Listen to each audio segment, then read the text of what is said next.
Hello guys, welcome to your YouTube channel pupil teacher. तो आज के वीडियो में हम बात करने वाले हैं साइकोलॉजी का प्रीवियस ईयर का क्वेश्चन पेपर, जिसमें कि ये हमारा सेकंड पार्ट रहने वाला है। स्टार्टिंग के जो 15 क्वेश्चन है वो हमने पहले वाली वीडियो में डिस्कस कर लिया। अगर आपने वो वीडियो नहीं देखी है तो उसकी लिंक मैंने डिस्क्रिप्शन बॉक्स में अटैच किए हुए है। नेक्स्ट हम आज बात करेंगे 15 क्वेश्चन जो कि हमारे टॉप मोस्ट है आपके पास। तो आज के वीडियो का पहला क्वेश्चन हमारे पास question number 16। In the Maslow theory of motivation which needs come last. Maslow की जो थ्योरी हमारे पास मोटिवेशन से दी गई है, मैस्लो ने हमें एक थ्योरी दे रखी है जिसमें कि एक पर्सनल नीड्स को उसने कैटेगराइज किया गया है। तो आपको यहाँ पे पूछा गया कि जो मैस्लो की थ्योरी थी उसमें जो लास्ट नीड होती है पर्सन की, आखिर वो क्या होती है। मैस्लो ने एक पर्सन के नीड्स को 5 पार्ट में कैटेगराइज किया गया है, 5 अलग अलग भागों में। तो सबसे लास्ट और जो आपके पास सबसे लास्ट में नीड आती है वो आपके पास है नीड ऑफ सेल्फ एक्चुअलाइजेशन, यानी कि आत्मसिद्धि की आवश्यकता, जो कि यहाँ पे ऑप्शन नंबर सी आपका बिल्कुल सही है। नीड ऑफ सेल्फ एक्चुअलाइजेशन आपके पास सबसे लास्ट नीड बताई गई है मैस्लो की थ्योरी में। और मैस्लो ने जो सबसे पहली नीड बताई है एक पर्सन की, वो है आपके पास फिजियोलॉजिकल नीड, यानी कि शारीरिक आवश्यकता। इसके अंदर आपका रोटी, कपड़ा, मकान, पानी, ये सब आता है। सबसे पहली और सबसे महत्वपूर्ण आवश्यकता होती है आपके पास शारीरिक आवश्यकता। दूसरी जो आवश्यकता हमें मैस्लो ने बताई थी वो है हमारे पास सेफ्टी, यानी कि सुरक्षा की आवश्यकता। इसके अंदर आपके पास जैसे कि प्रॉपर्टी होगी, कोई एम्प्लॉयमेंट होगा, या फिर फाइनेंशियल सिक्योरिटी वगैरह आपके पास आती हैं। पहली नीड आपके पास फिजियोलॉजी नीड होती है। पूछा जाता है, कई बार पूछा जाता है कि दूसरी नीड कौन से बताई गई थी। तो दूसरी जो नीड आपके पास है वो है सेफ्टी नीड, यानी कि सुरक्षा की आवश्यकता। तीसरी जो नीड हमें बताई गई थी लव एंड बिलोंगिंगनेस, जिसके अंदर मैरिज, फ्रेंडशिप, रिलेशनशिप के बारे में मैस्लो ने डिफाइन किया था। और ये आपकी तीसरी स्टेज रहती है जो कि आपके पास लव एंड बिलोंगिंग। फोर्थ जो स्टेज हमारे को बताई गई थी सेल्फ एस्टीम की नीड, यानी कि आपके पास सम्मान की आवश्यकता। इसमें पर्सन चाहता है कि सोसाइटी उसकी रिस्पेक्ट करे। जहाँ पे पर्सन दूसरों से सम्मान और इज्जत चाहता है, वो आपके पास चौथी नीड बताई गई थी। लास्ट और फाइनल जो पांचवी नीड बताई गई थी वो आपकी थी नीड ऑफ सेल्फ एक्चुअलाइजेशन, यानी कि आत्मसिद्धि की आवश्यकता। तो ये 5 नीड आपको बताई थी। इस क्वेश्चन में पूछा गया था सबसे लास्ट नीड, और सबसे लास्ट नीड आपको पता है नीड ऑफ सेल्फ एक्चुअलाइजेशन है। ओके, नेक्स्ट क्वेश्चन को स्टार्ट करने से पहले एक इम्पॉर्टेंट इन्फॉर्मेशन आपको देनी थी। अगर आप में से कोई भी HP JPT टेट की प्रेपरेशन कर रहा है तो हमने एक रिकॉर्डेड क्लासेस के बैच को ओपन किया है। अगर हम बात करते हैं रिकॉर्डेड क्लासेस में, तो आपको English section, Hindi section, maths और साइकोलॉजी, इन 4 सेक्शन की रिकॉर्डेड क्लासेस प्लस नोट्स और PDF आपको प्रोवाइड किए जाएंगे। जितना भी हमने अपनी ऑनलाइन क्लासेस में करवाया है वो आपको रिकॉर्डेड क्लासेस के माध्यम से हम शेयर करेंगे। वो नोट्स आपको मिलेंगे इंग्लिश सेक्शन के, Hindi, maths and psychology.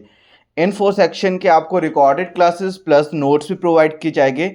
GK section के थोड़े बहुत नोट्स हम आपको प्रोवाइड करवाएंगे, बट GK सेक्शन आपको खुद से कवर करना होगा। बाकी जो 4 सेक्शन है इंग्लिश, हिंदी, मैथ्स और साइकोलॉजी, इनकी टोटल फीस आपकी 180 है, जिसमें कि आपको रिकॉर्डेड प्लस नोट्स प्रोवाइड किए जाएंगे। तो अगर आप भी चाहते हो इन क्लासेस को बाय करना तो मेरा व्हाट्सएप नंबर आपको स्क्रीन पे दिख रहा है, आप उस पर मैसेज कर सकते हो।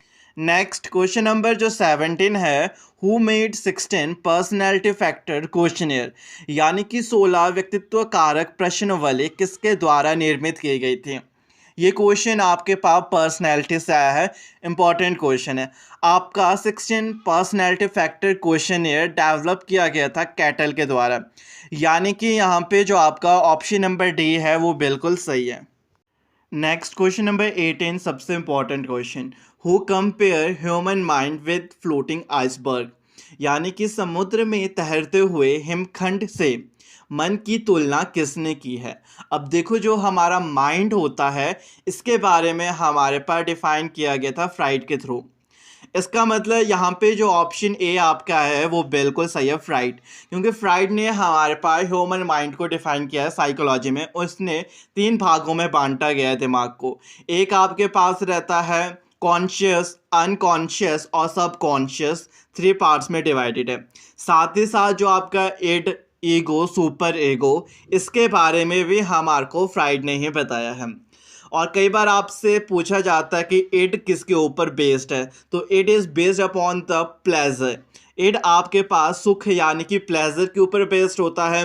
Ego is based upon reality.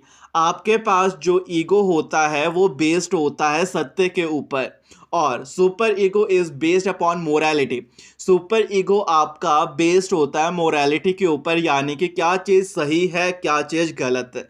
इस टाइप के क्वेश्चन आपसे पूछे जाते हैं यहाँ पे फ्राइड की थ्योरी से। और कई बार आपसे ये भी पूछा जाता है कि फ्राइड ने जो थ्योरी दी है आखिर वो किसके ऊपर दी है, तो साइको एनालिसिस के ऊपर दी है, यानी कि मनोविश्लेषण जो थ्योरी है वो हमारे को फ्राइड के द्वारा दी गई है। नेक्स्ट क्वेश्चन नंबर 19 हमारा है the book principle of psychology is written by, यानी कि मनोविज्ञान के सिद्धांत नामक पुस्तक के रचयिता कौन है। इस टाइप के क्वेश्चंस आपसे बहुत बार पूछे जाते हैं। कई बार जनक या फिर प्रतिपादक कौन है, फादर कौन है, या किसके द्वारा कोई बुक लिखी गई है, इस टाइप के क्वेश्चंस आपसे पूछे जाते हैं। इन क्वेश्चंस को आप पर्सनली नोट किया करें। तो यहाँ पे जो आपका सही ऑप्शन है वो है आपका ऑप्शन नंबर से विलियम जेम्स। आपके पास जो विलियम जेम्स थे इन्होंने हमारे पास प्रिंसिपल ऑफ साइकोलॉजी यानी कि मनोविज्ञान के सिद्धांत नामक पुस्तक की रचना की थी। नेक्स्ट क्वेश्चन नंबर जो 20 है, which of the following is controlled by thyroid gland, यानी कि क्वेश्चन आपके पास निम्न में से किसे थायराइड ग्रंथि नियंत्रित करता है। आपका जो थायराइड ग्लैंड है, जो आपके पास ग्रंथि है, आखिर किसको कंट्रोल करती है, तो यहाँ पे जो आपका ऑप्शन नंबर सी है मेटाबॉलिज्म, ये बिल्कुल सही है। आपके पास जो थायराइड ग्लैंड है ये मेटाबॉलिज्म को कंट्रोल करता है। इस टाइप के क्वेश्चंस एक आधी बार आपसे पूछते जाते हैं, तो इस क्वेश्चन को भी आप नोट कर सकते हो। नेक्स्ट क्वेश्चन नंबर 21 सबसे मोस्ट इंपॉर्टेंट क्वेश्चन है और क्वेश्चन आपका क्रिएटिविटी से पूछा गया है। यहाँ से अक्सर आपसे क्वेश्चन पूछे जाते हैं क्रिएटिविटी वाले टॉपिक से। क्वेश्चन आपका है who started scientific study of creativity, यानी कि सृजनात्मकता का वैज्ञानिक अध्ययन किसने शुरू किया। तो आपके पास जो साइंटिफिक स्टडी ऑफ क्रिएटिविटी है स्टार्टेड की गई थी गिल्डफोर्ड के द्वारा, यानी कि इस क्वेश्चन का जो सही ऑप्शन है आपका ऑप्शन नंबर बी गिल्डफोर्ड। कभी भी क्रिएटिविटी से रिलेटेड कोई भी क्वेश्चन आता है कि किसने उसके बारे में स्टार्टिंग की थी या किसकी देन वगैरह या किसने उसके ऊपर ज़्यादातर वर्क किया है, तो आपका आंसर गिल्डफोर्ड। जो गिल्डफोर्ड है उसका जो रिलेशन आपका बताया जाता है वो क्रिएटिविटी यानी कि सृजनात्मकता के साथ बताया जाता है। तो ये क्वेश्चन इंपॉर्टेंट है, इस टाइप के क्वेश्चन आपसे पूछे जाते हैं। नेक्स्ट क्वेश्चन नंबर 22 आपके पास है who is the father of experimental psychology, प्रयोगात्मक मनोविज्ञान के जनक कौन है। अब देखो जो आपके पास साइकोलॉजी है उसके जो फादर माने जाते हैं वो आपके विलियम वुंट है, और साथ ही साथ जो एक्सपेरिमेंटल साइकोलॉजी आपके पास है, प्रयोगात्मक जो मनोविज्ञान है, उसके जनक या फिर जो फादर है वो भी विलियम वुंट ही है। विलियम वुंट ने हमारे पास फर्स्ट साइकोलॉजी लेबोरेटरी को इस्टेब्लिश किया था, और लेबोरेटरी से ही आपको पता है कि लेबोरेटरी के अंदर ही आपके एक्सपेरिमेंट्स होते हैं, इसलिए जो आपकी प्रयोगात्मक मनोविज्ञान है आपके पास एक्सपेरिमेंटल साइकोलॉजी है, इसके जनक भी हमारे पास विलियम वुंट ही माने जाते हैं। और सबसे पहली जो आपके पास मनोवैज्ञानिक प्रयोगशाला खोली गई थी वो लिप्जिग यानी कि जर्मन में खोली गई थी, और ये आपकी ओपन हुई थी 1879 में। इस टाइप के क्वेश्चंस कई बार आपसे पूछते जाते हैं हिस्ट्री के बारे में, साइकोलॉजी की, तो आपके जनक भी विलियम वुंट है, और ओपन कई बार या तो जर्मन होगा या तो आपके पास लिप्जिग होगा। क्वेश्चन नंबर 23 हमारे पास operant conditioning is associated with, यानी कि जो आपके पास ऑपरेंट कंडीशनिंग थ्योरी है वो किसने दी गई है, उसके जनक किसे माना जाता है। आपके पास दो थ्योरी है कंडीशनिंग की, एक है क्लासिकल कंडीशनिंग थ्योरी और दूसरी आपके पास ऑपरेंट कंडीशनिंग थ्योरी। अगर तो क्लासिकल की कभी बात की जाए, क्लासिकल कंडीशनिंग थ्योरी आखिर किसने दी है, तो क्लासिकल हमारे को दी है पैवलव ने। क्लासिकल कंडीशनिंग थ्योरी के जो जनक माने जाते हैं वो हमारे पास पैवलव है। और अगर आपसे पूछा जाता है कि ऑपरेंट कंडीशनिंग थ्योरी इसके जनक कौन है, इसके फादर कौन है, आखिर इसके एसोसिएशन कौन है, तो ये आपके पास है स्किनर। और जो आपकी क्लासिकल कंडीशनिंग थ्योरी है, ऑपरेंट कंडीशनिंग थ्योरी है, इसमें बेसिकली कंडीशनिंग की बात की गई है बिहेवियर को शेप देने की, यानी कि हम किसी भी पर्सन का जो व्यवहार है उसको चेंज कर सकते हैं। ऑपरेंट कंडीशनिंग थ्योरी भी हमें यही बताती है, क्लासिकल कंडीशनिंग थ्योरी भी हमें यही बताती है कि हम किसी भी पर्सन के बिहेवियर को चेंज कर सकते हैं। नेक्स्ट क्वेश्चन 24 हमारे पास पर्सनैलिटी का क्वेश्चन है। क्वेश्चन आपके पास ink blot test given by, यानी कि स्याही धब्बा परीक्षण डैश के द्वारा दिया गया है। और ये आपके पर्सनैलिटी के टेस्टिस है। और जो पर्सनैलिटी है उसके जो टेस्ट होते हैं, जो उसकी मेजरमेंट्स होती है या इवेलुएशन होती है, उसको मुख्य 3 भागों में बांटा गया। एक ऑब्जेक्टिव है, एक सब्जेक्टिव है और एक प्रोजेक्टिव है।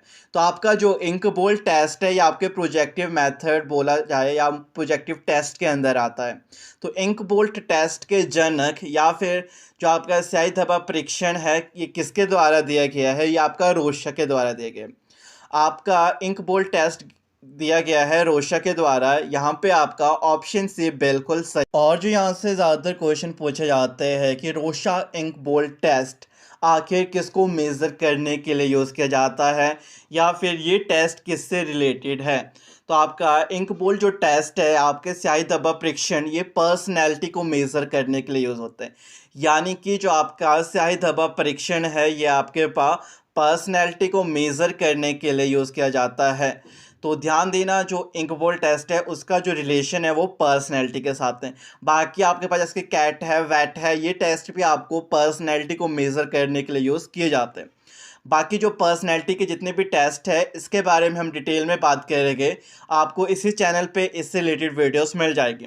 बाकी अगर आप चैनल पे नए हो तो चैनल को सब्सक्राइब कर लेना, क्योंकि इसी चैनल पे आपको HP टाइट की प्रेपरेशन करवा दी जाएगी। नेक्स्ट क्वेश्चन नंबर 25 हमारा है the psychological method of individual study of a child is, यानी कि बालक के व्यक्तिगत अध्ययन की मनोवैज्ञानिक विधि कौन सी है? एक जो बच्चा है अगर उसकी इंडिविजुअल स्टडी करनी है, उसके पास्ट के बारे में पता करना है, उसके लाइफस्टाइल के बारे में अगर हमें पता करना है, तो उसके लिए एकलौता मेथड यूज़ किया जाता है जो कि हमारे पास case study method. Case study method एक ऐसा मेथड है जिसका यूज़ हम किसी भी एक इंडिविजुअल, एक पर्टिकुलर स्टूडेंट या फिर एक पर्टिकुलर चाइल्ड के केस हिस्ट्री को पता कर सकते हैं। और केस स्टडी जो मेथड है यहाँ पे आपकी डेप्थ इन्वेस्टिगेशन होती है, बिल्कुल गहराई तक। क्योंकि जो एक टीचर होता है वो एक बच्चे की जब भी केस इन्वेस्टिगेशन करता है या फिर केस स्टडी करता है तो गहराई तक उसके दोस्त, उसके रिलेटिव्स, उसके पेरेंट्स, उसके नेबर्स, सबसे उसके बारे में, उसके लाइफस्टाइल के बारे में जानता है। किसी भी इंडिविजुअल के बारे में कभी भी पूछा जाए तो आपकी केस स्टडी एक ऐसा मेथड है जो कि आपको हेल्प करता है। यहाँ पे जैसे कि ऑप्शन ए है आपका रेटिंग स्केल, जहाँ पे कि रेटिंग दी जाती है गुड, बैड, एक्सीलेंट, एवरेज, ये आपका रेटिंग स्केल होता है, ठीक है। नेक्स्ट जो क्वेश्चन एयर मेथड होता है आपका प्रश्नावली, जहाँ पे कि क्वेश्चंस बनाए जाते हैं। बेसिकली यहाँ पे क्वेश्चंस पूछे जाते हैं और आप आंसर्स देते हो, ये आपका क्वेश्चन एयर मेथड है। एक्सपेरिमेंटल मेथड की अगर हम बात करते हैं, प्रयोगात्मक विधि, जहाँ पे कि एक्सपेरिमेंट्स कंडक्ट किए जाते हैं, ट्रायल और टेस्ट होते हैं। नेक्स्ट क्वेश्चन नंबर 26, ये भी हमारे पास कंडीशनिंग की थ्योरी से क्वेश्चन है। Association between stimulus and response is known as, यानी कि उद्दीपन और अनुक्रिया के बीच सहचर्य स्थापित होना डैश कहलाता है। जब भी आपका स्टिमुलस और रिस्पॉन्स के बीच कोई भी एसोसिएशन होता है, उसका जब भी रिजल्ट होता है वहाँ पे हमेशा कंडीशनिंग ही होती है। आपके जो बिहेवियर होता है उसको शेपिंग ही मिलती है जब भी आपका कोई उद्दीपन या फिर अनुक्रिया एक साथ एसोसिएट होते हैं। तो इस क्वेश्चन का यहाँ पे जो आपका सही ऑप्शन है वो है ऑप्शन नंबर बी, यानी कि कंडीशनिंग। ये वाला क्वेश्चन बहुत इंपॉर्टेंट है आपके पास कि स्टिमुलस और रिस्पॉन्स, क्योंकि जिस प्रकार का स्टिमुलस दिया जाता है, जिस प्रकार का उद्दीपन दिया जाता है, आपका जो रिस्पॉन्स आता है, आपकी जो अनुक्रिया आती है वो बिल्कुल सेम उसी तरीके की आती है। इसलिए कभी भी उद्दीपन और अनुक्रिया के बीच सहचर्य स्थापित हो तो वहाँ पे अनुबंधन ही होता है, यानी कि कंडीशनिंग ही होती है आपके पास। नेक्स्ट क्वेश्चन नंबर 27 हमारे पास है, लर्निंग डिज़ाइनिंग इज एम्फसाइज इन, यानी कि जो आपका लर्निंग डिज़ाइनिंग पर अधिक बल दिया जाता है। तो यहाँ पे सही ऑप्शन आपके पास है कंस्ट्रक्शन। डिज़ाइनिंग जो आपके पास यहाँ पे पॉइंट आउट किया जा रहा है ये कंस्ट्रक्शन के लिए, यहाँ पे आपका ऑप्शन जो ए है वो बिल्कुल सही है। नेक्स्ट क्वेश्चन नंबर 28 हमारे पास है, who gave the theory of cultural and bio social development, यानी कि मानव के सांस्कृतिक तथा जैव सामाजिक विकास का सिद्धांत किसने दिया है। देखो, कभी भी कल्चर की बात होती है या फिर बायो सोशल डेवलपमेंट की बात होती है या फिर लैंग्वेज की बात होती है, इन तीनों के बारे में हमेशा हमारे पास वाइगॉस्की ने ही बात की। वाइगॉस्की का ये मानना था, अगर एक बच्चा अपनी सोसाइटी में जाता है, अपने कल्चर्स को अडॉप्ट करता है या इंटरेक्शन करता है या अपनी भाषा का प्रयोग करता है, इसके द्वारा एक बच्चे के कॉग्निटिव डेवलपमेंट होती है, यानी कि समाज से ही बच्चे का विकास होता है। ये हमारा वाइगॉस्की का मानना है। ये क्वेश्चन बहुत बार आता है आपके पास, आखिर ये किसका मानना था कि समाज से बच्चे का विकास होता है। तो वाइगॉस्की के अनुसार बच्चे का जब भी कॉग्निटिव डेवलपमेंट होगी वो समाज, उसकी सोसाइटी से होगी। तो इस क्वेश्चन का सही ऑप्शन भी आपके पास ऑप्शन नंबर सी है। कल्चर की बात कहीं भी होती है, सोशल इंटरेक्शन की बात कहीं भी होती है, लैंग्वेज जो भाषा है उसकी बात कहीं भी होती है, इन सब चीज़ों के बारे में सिर्फ हमें वाइगॉस्की ने बताया। यहाँ पे जैसे कि ऑप्शन ए है जे.बी. वॉटसन, तो जे.बी. वॉटसन ने हमारे पास बिहेवियरिज्म टर्म के ऊपर वर्क किया था। नेक्स्ट जो पावलोव है, इन्होंने हमारे पास क्लासिकल कंडीशनिंग थ्योरी दी थी, जिसमें कि इन्होंने बताया था कि हम किसी भी पर्सन के बिहेवियर को शेपिंग दे सकते हैं, उनको कंडीशनिंग कर सकते हैं। वाइगॉस्की के बारे में हमने बात कर लिया है, इन्होंने बताया है कि बच्चे का विकास समाज से ही होगा। मैस्लो की जो थ्योरी है वो पर्सनल नीड के ऊपर बेस्ड है, जिसमें कि मैस्लो ने हर एक पर्सन के नीड्स को, आवश्यकताओं को 5 अलग अलग भागों में बांटा है। सबसे मुख्य जो रहता है वो आपके पास होता है शारीरिक नीड, यानी कि फिजियोलॉजिकल नीड, और सबसे लास्ट जो नीड मानी जाती है मैस्लो के अनुसार वो आपके पास है self actualization. Next question number 29 हमारे पास है, the stages of memory are, यानी कि स्मृति की कितनी अवस्थाएं हैं। आपकी जो स्मृति होती है, जो एक मेमोरी है, उसको 3 स्टेजेस में डिवाइड किया गया है। पहली है सेंसरी मेमोरी, दूसरी आपके पास शॉर्ट टर्म मेमोरी और तीसरी आपके पास लॉन्ग टर्म मेमोरी। ये 3 आपके पास स्मृति की अवस्थाएं हैं। सेंसरी मेमोरी जो आपके पास रहती है, यहाँ पे कोई भी चीज़, कोई भी स्मृति सिर्फ लेस देन 1 सेकंड, 1 सेकंड तक ही सीमित रहती है। अगर हम बात करते हैं आपके पास short term memory, short term memory की जो सीमा होती है, जो कैपेसिटी होती है, क्षमता होती है, वो ग्रेटर देन 2 सेकंड और लेस देन 30 सेकंड होती है, यानी कि 2 सेकंड से ज़्यादा और 30 सेकंड से कम तक की क्षमता होती है। और आपकी लॉन्ग टर्म मेमोरी मतलब लाइफ लॉन्ग मेमोरी, जो कि हमेशा आपके साथ रहती है। तो कभी भी आपसे स्मृति की स्टेजेस पूछी जाती है, उसकी अवस्थाएं पूछी जाती है, तो 3 है आपकी, sensory, short term memory, long term memory. आपकी जो शॉर्ट टर्म मेमोरी होती है उसको एक्टिव मेमोरी भी बोला जाता है और कई बार उसे वर्किंग मेमोरी भी बोला जाता है। और जो आपके पास लॉन्ग टर्म मेमोरी है उसको पैसिव मेमोरी बोला जाता है। तो कई बार क्वेश्चन आपके पास आता है कि जो शॉर्ट टर्म मेमोरी है आखिर उसको दूसरे किस नाम से जाना जाता है, या फिर जो आपकी पैसिव मेमोरी है उसको किस नाम से जाना जाता है। नेक्स्ट क्वेश्चन जो कि हमारा क्वेश्चन नंबर 30 है, Pavlov belongs to which country, Pavlov कहाँ के रहने वाले थे। इस टाइप के क्वेश्चन से पूछे जाते हैं। तो Pavlov belongs to which country जो क्वेश्चन है, इसका सही आंसर है आपके पास रशिया, यानी कि रूस, ऑप्शन बी। पावलोव हमारे पास रूस के थे। कई बार अगर पूछा जाता है कि पावलोव ने कौन सी थ्योरी दी है, तो क्लासिकल कंडीशनिंग थ्योरी जो हमें दी गई है वो पावलोव ने दी है, जिसके अंदर उन्होंने ये बात कही गई है कि हम किसी भी पर्सन के बिहेवियर को चेंज कर सकते हैं। कई बार क्वेश्चन पूछा जाता है कि पावलोव ने किसके ऊपर एक्सपेरिमेंट को कंडक्ट किया था। तो पावलोव ने एक एनिमल के ऊपर एक्सपेरिमेंट कंडक्ट किया था और उस एनिमल का नाम था हमारे पास डॉग। इन्होंने फूड और सलाइवा के बीच एक कनेक्शन बताया था। तो यहाँ पे जो पावलोव की थ्योरी थी वो क्लासिकल कंडीशनिंग थ्योरी है, और मेन बात जो है इन्होंने कंडीशनिंग थ्योरी हमारे को दी है। तो आज की वीडियो में बस इतना ही। आई होप कि आज की वीडियो आप सबके लिए हेल्पफुल रही होगी। अगर आपने फर्स्ट पार्ट नहीं देखा है तो डिस्क्रिप्शन बॉक्स में जाके देख लो, या फिर चैनल पे जाके भी देख सकते हो, वहाँ पे आपको सारी वीडियोस मिल जाएगी। और बाकी अगर आपने प्रॉपर इसकी प्रैक्टिस करनी है टैट के लिए, तो मैंने प्लेलिस्ट बना रखी है, आप प्लेलिस्ट में जाके देख सकते हो। वहाँ पे आपको साइकोलॉजी की प्लेलिस्ट अलग मिलेगी, इंग्लिश की प्लेलिस्ट भी होगी, हिंदी की प्लेलिस्ट भी होगी, जो कि आपको और ज़्यादा हेल्प करेगी आपके टैट के एग्ज़ाम के लिए।